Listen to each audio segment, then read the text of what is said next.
Well, dear students, myself Dr. Ashish Garg, Associate Professor in Chemistry, seat R.N. Ruia Government College, Ramgarh Shekhawati, district Sikar, Rajasthan. बच्चों, BSc part second organic chemistry में हमने topic start किया हुआ है derivative of carboxylic acids, carboxylic अम्लों के व्युत्पन्न, right. And this is the 13th part, ये इसका 13वां भाग है। मैं इस चैप्टर के अब तक 12 पार्ट यूट्यूब पे अपलोड कर चुका हूं। बच्चों, हमने 11th पार्ट से यूरिया की रिएक्शंस स्टार्ट की थी, यूरिया की केमिकल रिएक्शंस को हमने स्टार्ट किया था। एंड 12th पार्ट के बाद this is the 13th part. यहां पर बच्चों हम देख रहे हैं यूरिया की केमिकल रिएक्शंस, राइट, रासायनिक अभिक्रियाएं। यहां पर this is the 11th reaction. बच्चों, this is the ethylene oxide.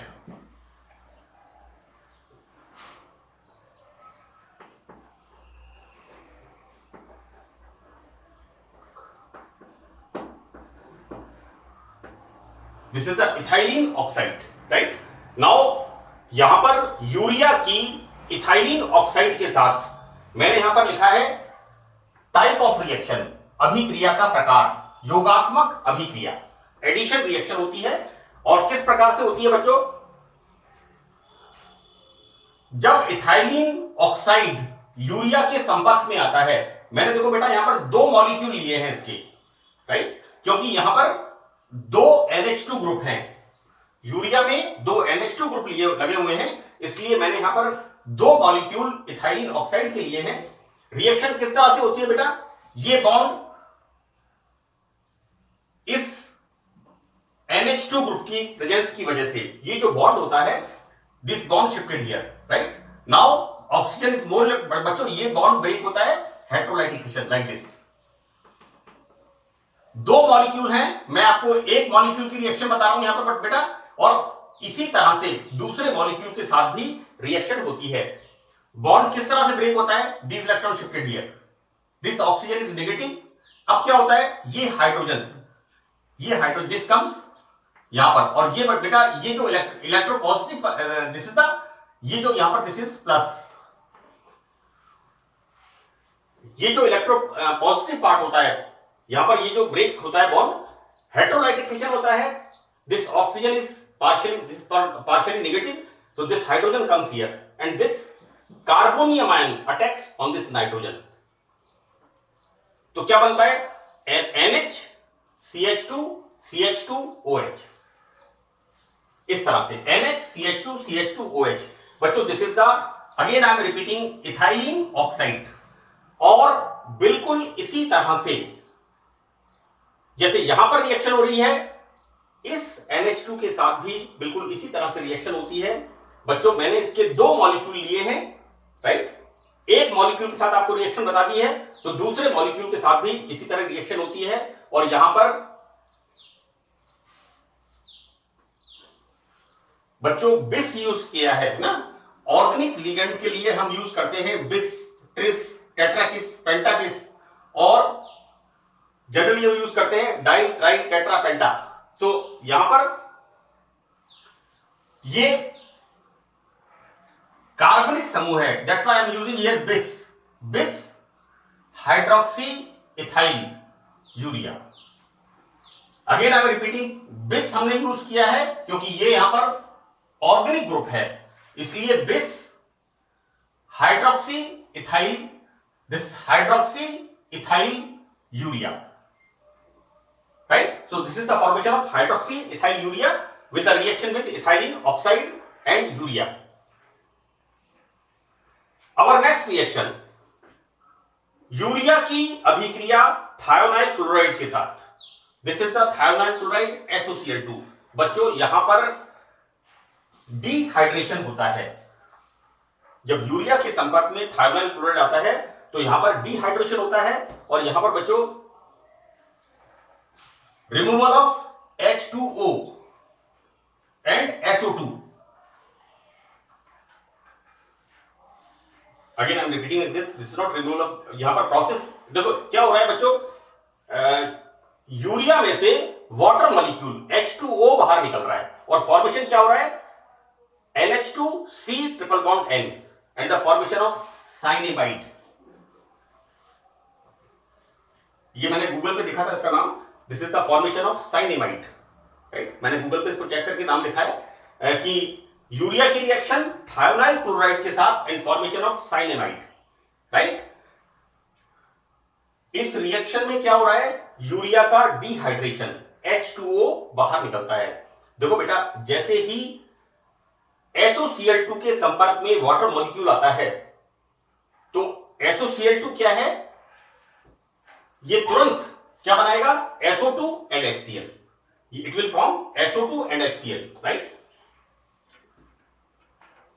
This is the formation of, बच्चों सी, दिस इज 2HCl। इसको हम बैलेंस कर देते हैं रिएक्शन को, H2 and Cl2 and the formation of SO2, right. तो यहां थायोनाइल क्लोराइड की अभिक्रिया यूरिया के साथ कराने पर formation of cyanamide and the reaction is dehydration of urea, right. Now in the next 13th reaction, this is very very important, बहुत important reaction है बच्चों, effect of heat, right. Urea का मेल्टिंग पॉइंट, हम जब urea को गर्म करते हैं तो ये 132 डिग्री सेंटीग्रेड टेम्परेचर पर मेल्ट होता है, राइट। और इसके बाद इसको हम और हीट करते हैं तो 150 डिग्री सेंटीग्रेड पर NH3 अमोनिया गैस बाहर निकलती है और एक सॉलिड कंपाउंड नाम है बाईयूरेट, इसका फॉर्मेशन होता है, राइट। हमने यूरिया को गर्म करते हैं तो यूरिया 132 डिग्री सेंटीग्रेड, ये यूरिया का मेल्टिंग पॉइंट है, इस पर यूरिया पिघलती है। लेकिन जब यूरिया को पिघलने के बाद और गर्म करते हैं तो 150 डिग्री सेंटीग्रेड टेम्परेचर पर यूरिया में लाइक दिस अमोनिया गैस बाहर निकलती है और एक कंपाउंड बनता है बाईयूरेट। ये जो सॉलिड कंपाउंड बनता है बाईयूरेट, इसमें जब एल्कलाइन कॉपर सल्फेट सॉल्यूशन, बच्चों कॉपर सल्फेट का सॉल्यूशन सामान्यतः, सॉल्यूशन का मतलब है क्लियर सॉल्यूशन, राइट। और कॉपर सल्फेट का सॉल्यूशन जनरली जो होता है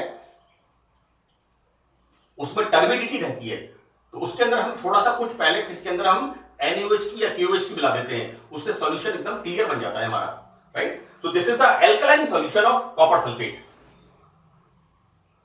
तो बाईयूरेट में कॉपर सल्फेट का क्षारीय विलयन मिलाने पर एक बैंगनी रंग हमें प्राप्त होता है।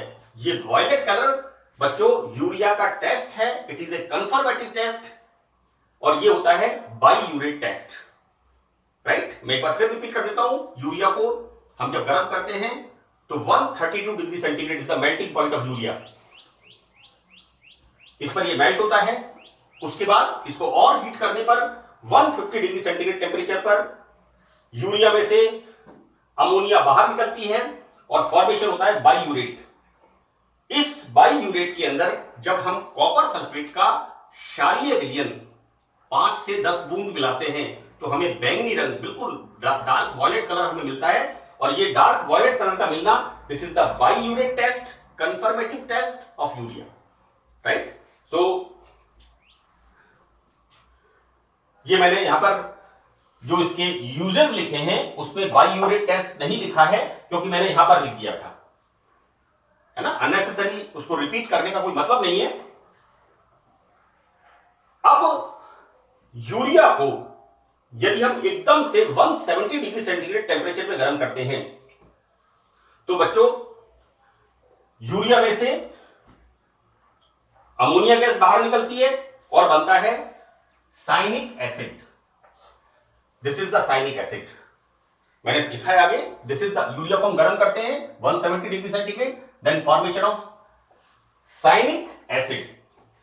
बच्चों ये जो साइनिक एसिड होता है इसके 3 मॉलिक्यूल, सी मैंने तीनों मॉलिक्यूल्स लिखे हैं। इस तरह से मॉलिक्यूल्स बुक में लिखे हुए नहीं है, लेकिन मैंने इसको समझाने के लिए, जिससे आपको रिएक्शन साइनिक एसिड आपको लिखना कैसे है, इसके 1 2 3 तीन अणु साइनिक एसिड के किस तरह से पॉलीमराइज करते हैं and formation of polymer is trimer. भाई तीन अणु जुड़ेंगे ट्राइमर, त्रिलक बनेगा, दो अणु से डाइमर द्विलक बनता है, और तीन से ज्यादा होते हैं तो हम उसे कहते हैं पॉलीमर। देन साइनिक एसिड के तीन मॉलिक्यूल्स बहुलीकृत होकर के पॉलीमराइज होकर के साइन यूरिक एसिड बनाते हैं, जो कि इसे टॉटोमेरिज्म चलावयवता प्रदर्शित करता है। बच्चों, दिस इज द यूरिया। हम यूरिया को गर्म कर रहे हैं 170 degree centigrade temperature, then removal of ammonia, right, and formation of cyanic acid. अब बच्चों देखो, this is NCOH, this is NCOH, तीन molecule of this cyanic acid.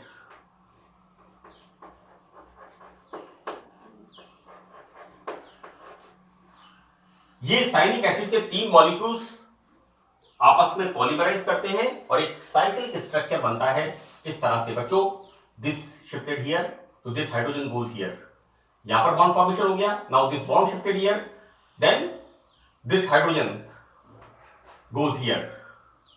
Now यहां पर इनके बीच में बॉन्ड फॉर्मेशन हो गया, then this bond shifted here and this hydrogen comes here, formation of this, ये बनता है हमारे पास। This is the cyanic acid.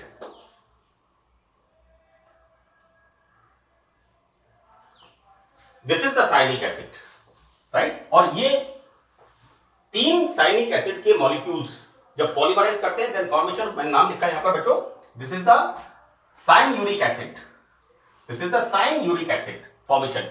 तो इस तरह से साइन यूरिक एसिड बनता है बेटा, और यहां पर ये क्या है, इसका कीटो फॉर्म, और ये कीटो फॉर्म क्या करता है, जैसा मैंने लिखा है, चलावयवता, tautomerism, as a phenomena by which a single compound exists two or more readily interconvertible structures that differs markedly with the relative position of hydrogen।